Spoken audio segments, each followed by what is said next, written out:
awal yang bener-bener bikin gue terpacu buat bikin komunitas fingerboard tuh kayak awalnya emang bener-bener main sendiri tuh kayak nggak enak banget sih main fingerboard. Setiap minggu nih di hari Sabtu kita ada fun ghost gitu sih.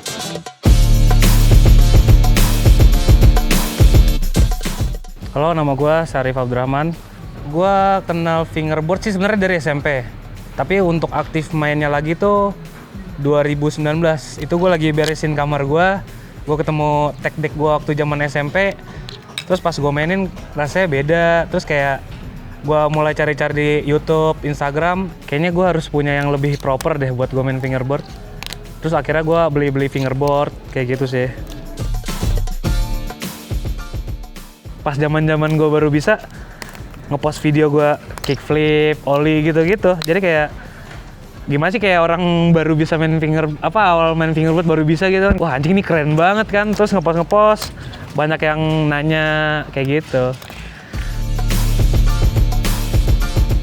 Gitu gue main bertigaan doang, kadang berdua sendiri.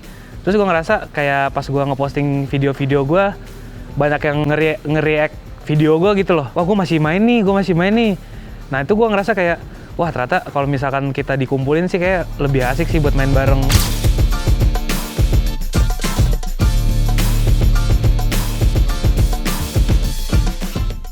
Gue bikin pamong fingerboard tuh barengan sama gue, Syarif Abdurrahman, terus ada temen gue namanya Emir, terus ada temen gue lagi namanya Wim, gue bertiga nama dia. Terus gue dulu tuh nongkrong emang dari dulu kan di sini, di Warkop Jalanski, terus gue main fingerboard tuh dulu di sini main. Terus gue ketemu sama temen gue namanya Bungki. Terus dia kayak ngajakin, ayo kita bikin meet up fingerboard aja yuk.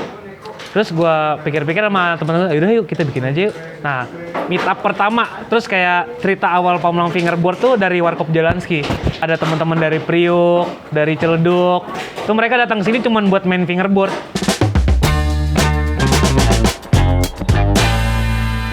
Goals dari komunitas ini sih kayak ngebawa fingerboard tuh dipandang kayak skateboard sih.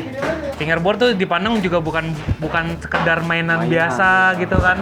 Benar-benar bisa jadi kayak lifestyle sih, kayak sama kayak skateboard. Iya, kurang lebih sih kan kita pengen lihat ada aktivitasnya tetap jalan terus kan, maintain gitu, lebih ke untuk ngegedein komunitasnya dulu sebagai penghuni di Pamulang gitu. Biar orang yang tadinya nggak tertarik jadi tertarik main sampai akhirnya dia bisa. Karena gue juga awalnya kayak gitu. Gue sih udah beberapa kali ikut di acara fingerboard gitu kan, di event kayak Januari gue di Kampung Makassar. Itu ada sebuah kampung tapi dia di sekampung itu benar-benar main fingerboard. Jadi di sana kita ikut bikin acara di sana, bantu-bantu di sana kayak gitu sih. Lu bakal ketemu bener-bener yang sedaerah gitu, kayak perkampungan, tapi lu di sana bener-bener sekampung tuh main fingerboard. Misalkan gue lawan satu orang ini, diputer terus tuh gue lawan mereka satu-satu. Jadi kayak pengalamannya, wah gila nih anak-anak nih gak ada capeknya. Itu main dari jam 1 siang ada kali ya, itu sampai jam 11 malam, jam 12 tuh nggak berhenti main fingerboard.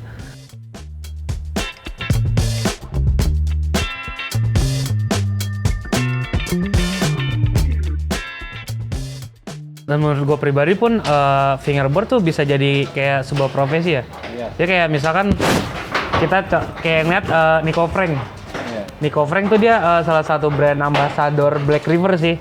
Black River tuh brand fingerboard terbesar di dunia, dan si Nico Frank ini pun dia profesional fingerboarder, dia brand ambassador, dan dia pun kayak gue lihat di YouTube-nya dia keluar negeri tuh gara-gara fingerboard. Kayak Mas Andre. Jadi Mas Andre itu salah satu brand ambassador Mas Andre bisa dibilang ya? Bisa dibilang brand ambassador tercrafting. Jadi dia masuk ke industri fingerboard ini menggunakan produknya sebagai aksesoris gitu. Iya, untuk aksesoris fingerboard. Iya, walaupun nggak ada kaitannya dengan fingerboardnya ya. Gitu.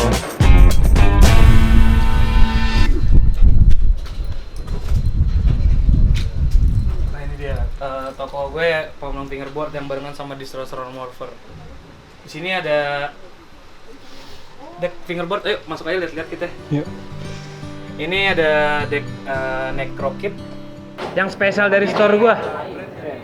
Gua bisa ngasih tempat main fingerboard dari yang tempat main flat trick dan finger skate park. Terus sama kita benar-benar menerima orang baru, jadi kita nggak ada gap itu sama sekali sih. Misalkan ada beberapa misalkan pelanggan yang dia datang cuman beli doang, tapi gue tetap bakal, ayo mas kita main dulu. Itu sih yang benar-benar kayak lu orang yang biasa tuh kebanyakan main fingerboard tuh orang main sendiri di rumah. Jadi kayak lu main ke store lu bisa bakal ketemu teman baru, terus kayak lu ngelatih trik lu sih.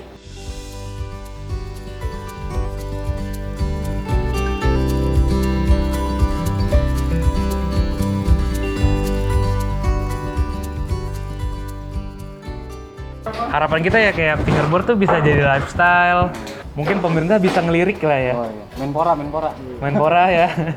Backcraft. Iya.